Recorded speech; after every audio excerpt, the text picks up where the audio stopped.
Отовица доби објект каде пензионерите ќе можат да го минуваат своето слободно време.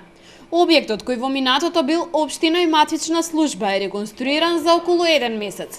Парите во висина од околу 20.000 евра ги обезбеди Сдруженијето на пензионери. Ние на темелите на таа зграда извршиме целосно реновирање и целосно градење со зајакнати ѕидови, не чине вкупно со се мебелот што го зедоме околу 20.000 евра, но тоа се заштедени пари од претходните генерации пензионери, од актуелните, и благодарение на извршниот одбор со кој што преседавам и на собранието на општина Велес, исклучиво средствата се пензионерски, но не за пензионерите само, туку и за нивните внучиња, и за нивните синови, и за идните поколенија. Објектот кој е со површина од 80 метри квадратни може да го користат и млади луѓе.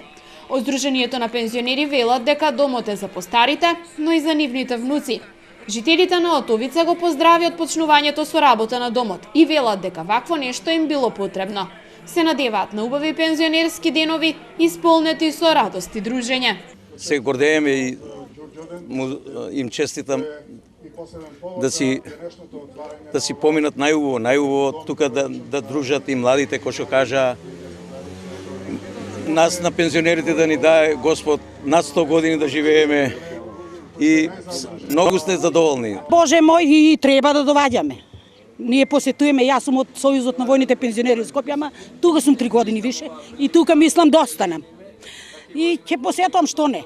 Со помош на Сојузот на пензионерите се направи оваа зграда за нас, за пензионерите и за младината.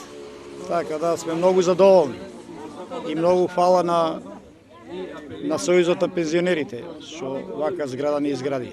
Како што беше најавено, Сдруженијето на пензионери има намера наскоро целосно да ги реконструира и објектите во Богомило, Раовец и Подлес, кои ќе ги стави во функција за потребите на пензионерите.